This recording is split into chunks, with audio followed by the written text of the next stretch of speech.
Back again. So as I am going through these names of God, right, there is a reigning theme that I just see woven into it all. Woven into it all is a God who desperately wants to reveal himself to his people, wants to reveal himself to his called, wants to reveal himself to his bride.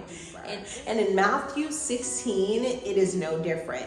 Jesus is already on the scene, right? Jesus is already there. We're in the Gospels, right? And we're just learning and delving into all that Jesus was, all that he did, all the way that he operated here on this earth, right? And in Matthew 16, we're going to go to Matthew 16:18, and it says, "And I also say to you, Peter," right? So Peter, or Jesus, Peter, the title is Peter Confession of the Messiah.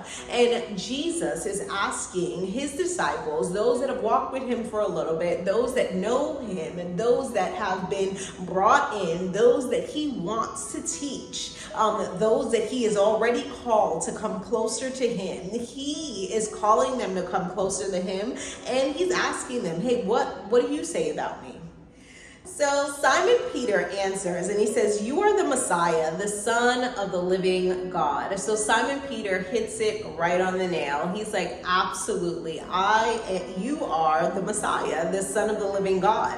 And Jesus responded, "Blessed are you, Simon, son of Jonah, because flesh and blood did not reveal this to you, but my Father in heaven," right? I want to own in on the portion which is in Matthew 6:18, and Jesus then goes on to say, "And I also say," and then he says, "And I also say to you that you are Peter," right? And he continues to go on. He continues to speak to Peter, right? And it just reminded me that, and I also say to you, Jesus always has more to say to you. Again, the reigning theme that was brought to my attention is just God wanting to draw his people, God wanting to draw his bride near, God wanting to draw us to himself, right?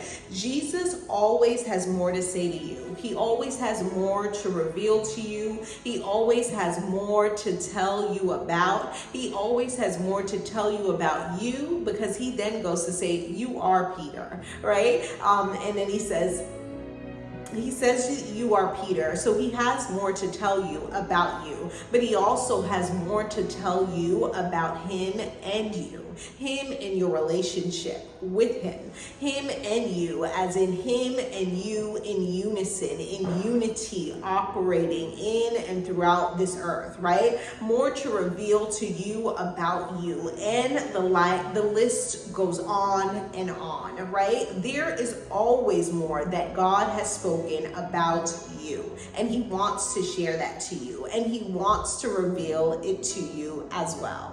So here's your reminder to look for God's response as you are drawing near to him. As you may be like Peter, he may be revealing different attributes of himself to you as you draw near to God himself, as he draws you closer. So here's your reminder not to forget to look for God's response as you draw near. As you are drawing nearer to him, as he is revealing himself to you more and more, as he is just unraveling scripture before you, as he is sharing with you just his attributes, more of who he is, more of his love towards you, and so on and so forth. He wants you to look out for what he wants to say to you, his responses to you as well.